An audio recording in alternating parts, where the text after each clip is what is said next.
Welcome to the Nagual Zone. I am Anaam. Today's video concerns a topic, a process, a phenomenon that is constantly happening in our lives every moment of every day, that as long as we live, at least, and beyond that, I'm sure. But no one tells us, no one makes it clear, no one sits us down and tells us this is the process. You cannot run away from it, you cannot stop it. This is gonna happen and will continue to happen throughout your life. This is what to do about it. This is how to have a great relationship with this process. Because the average man has no clue himself. The average man's philosophers, which is basically white European, the artists, this global monoculture, global, I use that term very loosely. I use that term according to the average man's understanding. I myself would call it planar monoculture. What is this process? This process is the process of change.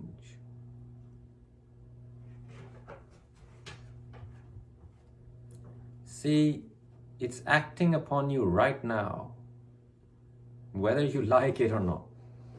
And its fruits, its consequences will be upon you soon.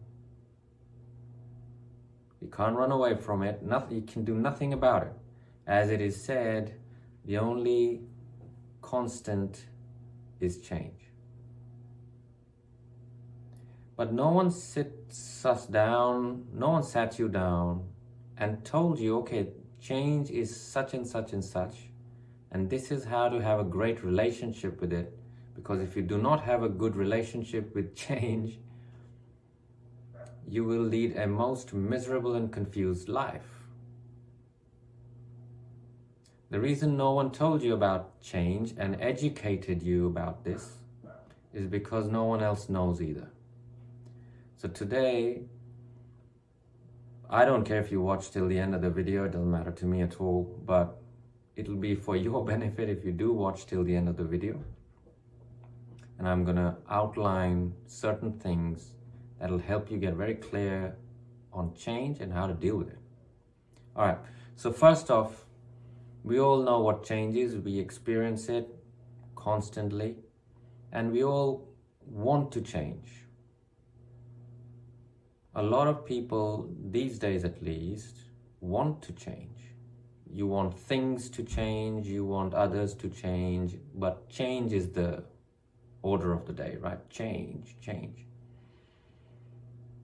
Most times we want change, but we don't really want it.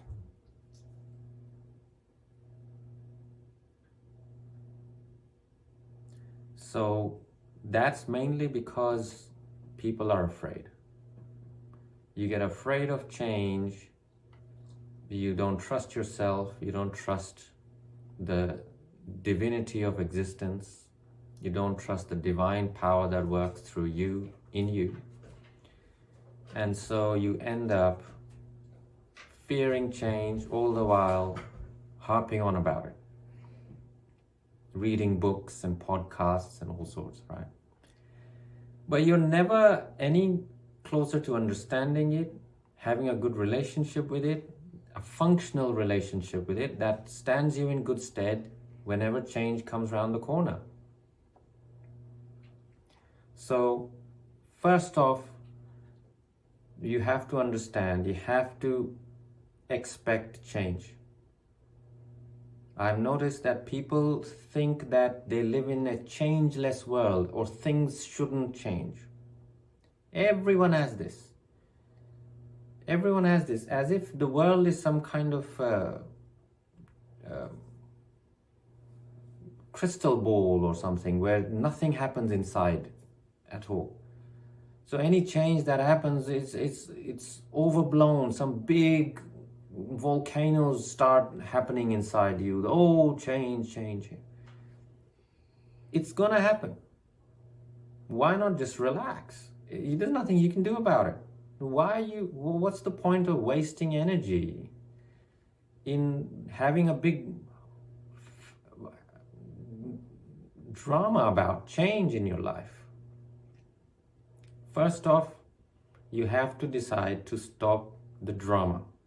Stop indulging whenever change comes knocking. You don't have to have a panic attack just because change rang the doorbell. It's not a boogie monster or anything like that. You don't have to have big hysterics and crying and boo hoo hoo, me and my life. Yeah, it's just change. Deal with it. You have to have this attitude first. If you don't have this attitude, you'll forever feel like you're the big victim of life. They did this to me, she and he, and right. Ultimately, you'll end up cursing your own existence. Fat, depressed, lonely, diseased, sitting in front of a TV, no good for yourself and anyone else. You don't want to end up like that, right? But you know plenty of people who are like that right now. So first off, factor in change as being the biggest part of your life experience. You have to get this one. That's it. That's the way it is.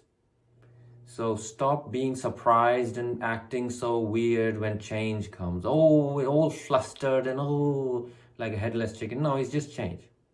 Just relax. If the average man can just get to that point, it's a big victory. Warriors actually seek change. Warriors are a whole different breed. So if you feel like you're, a big shot, then you can take the level 2 challenge, which is when change comes, you can embrace it with much rejoicing and appreciation. That's the level 2 challenge. Now I know what you're thinking. You're thinking you're up for that, right? Yeah, you're not. So start with level 1, get the basics right, then we'll see. Pretending to be better than you are has got you where you are now. So stop pretending to be better than where you are inside you and start with the basics, get the basics right. Level 2 can wait. All right. Now, once change is upon you, you're not gonna run around like a headless chicken, having big hysterics and drama. What do? You do this. You look for these 2 points that I'm gonna tell you. If you scrutinize these 2 points in relationship with your change, you'll have a great experience, a positive, uplifting, and beneficial, useful experience with that change. Otherwise, it'll be just a gray area, something that happens that you have to cope with, and you'll experience change in terms of damage control. As if not changing was a good thing. And so change, you go into damage control mode. It's insane to live like that. So the first point you got to look out for, and if you want to change deliberately as well, it's the same thing. So the first thing, what is it going to cost you? What's the cost? Remember that warriors are master strategists, and to develop a good strategy, you have to have clarity. You have to be able to ask the right questions and move with what is presented, what is there.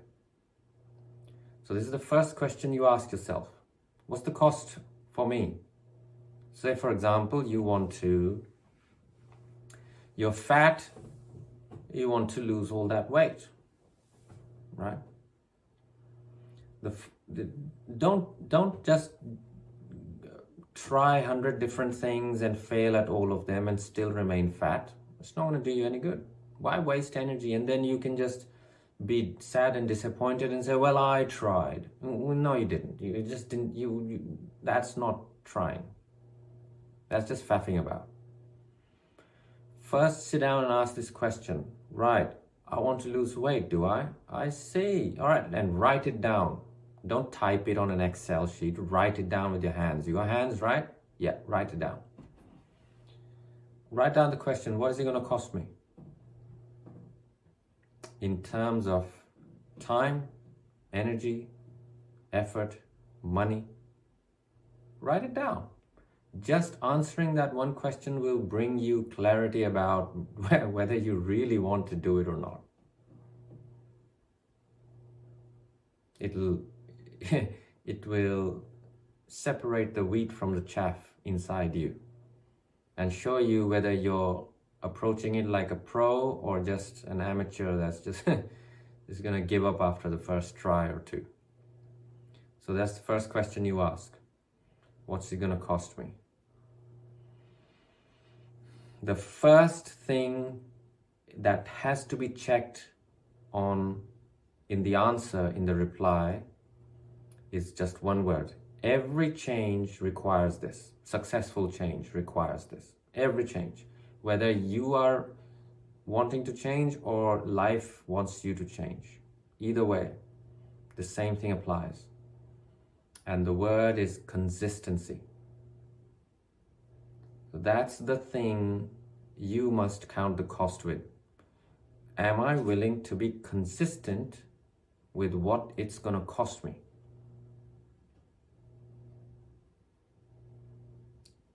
Your level of consistency or commitment to consistency will dictate how much discipline you're able to bring to the table, how much relentlessness, how much intelligence, how much creative problem solving.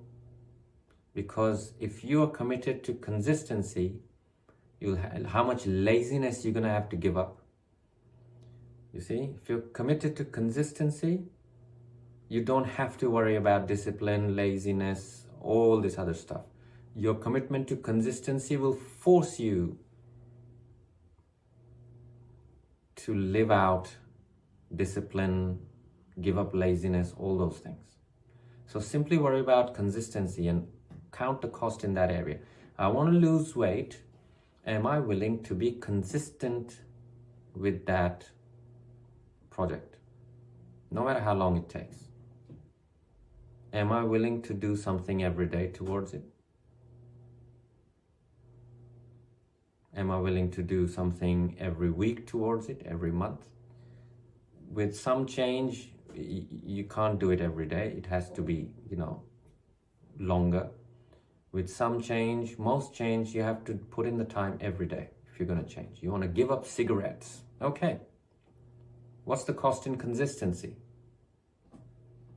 That's what you have to look at. What's the cost? And the most important thing this question will help you with is the real question. Am I willing to change? Really? Emotionally, am I actually willing to give up what the case is now and change into something new? So ask this question, what's the cost in terms of consistency? That'll take care of all the other bits and pieces that are needed for successful change. Secondly, and very importantly, what is the minimum effort it's going to take to affect the change? The minimum effort. Don't do what the losers do. They go for the maximum effort for the first 1 week, and then 75% effort for the second week, 25% third week, 5% fourth, and next month it's finished. The really hardworking, the ones with the willpower in the average man's world, you can double this time frame, and by the third month, they're seeing stars. Yeah, don't be fooled by Instagram and any social media. all the super people you see there with their shiny legs and running, these amazing beautiful chicks running mountains, and webcam, the first person cam that's down the hill, and kite flying, and whatever super people do. Leave super people to their fake superheroing, and you get on with what you need to do. Don't look at social media as an example of the change you want to see in yourself. Don't do it. You will end up becoming just as fake and full of shit as these Instagram people, super people. You focus on what you need to do. What's the minimum amount of effort it's going to take in terms of time, effort, time, money, energy, all those things? What's the minimum? And you start from there. You need to be very clear. What's the minimum this is going to take? And the resulting check mark in this one is how long.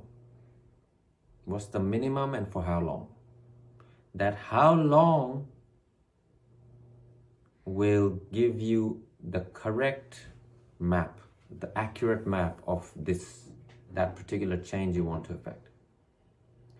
You see, everything has a minimum amount of repetitions that need to be put in. Everything, before change can happen. Imagine that you want to take a lap for the first time from one end of the swimming pool to the other. There's a minimum amount of repetitions of swimming, of the act of swimming, you'll have to do to accomplish that task. You can't just decide, 3 is fine, I'll do 3 kind of swimming laps and that's it, it'll be done.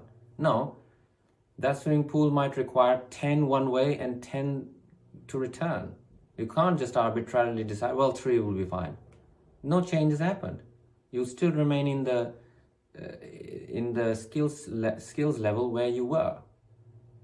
You can go around saying that, I did a lap, but you didn't really do it, did you? So any change you want to make requires a minimum amount of repetitions till the change happens. You need to be clear on the ballpark. You'll never know the perfect number.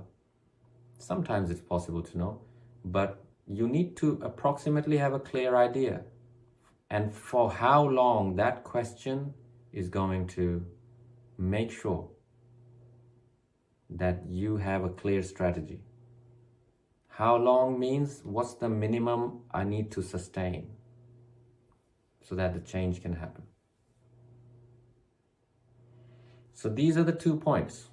What's it going to cost and what's the minimum effort required? Any change, it doesn't matter. You're getting divorced, ask these 2 questions. What's the cost? And what's the minimum effort required in terms of time, energy, money, all these things? And the resulting sub-questions or tick boxes, those are also there. Once you're clear on what you're facing and what to bring to the table from your side, it'll be easy. You won't need to be afraid of change. You won't need to be unsure of yourself and feeling inadequate or insecure or this or that or the rest of it. Now you have equipped yourself with the light of self-knowledge. You've asked the right questions and hopefully got very clear on the answers to that. Most times, the first people start realizing they don't really want to change. They're not willing to change. Emotionally, they don't want to change. Great, at least you know. That's an advantage over not knowing and pretending that you want to change and fooling yourself, right? At least now you know, I actually don't want to change. When it comes right down to it, I don't want to change. Okay, great, don't change. those consequences will be yours as well. It doesn't matter, but at least you're clear now. Well, it'll matter to you, because when life stops us and forces us to change, it's never pretty. So hopefully this has given you a clear picture of how to develop a great relationship with the one thing you'll constantly be facing.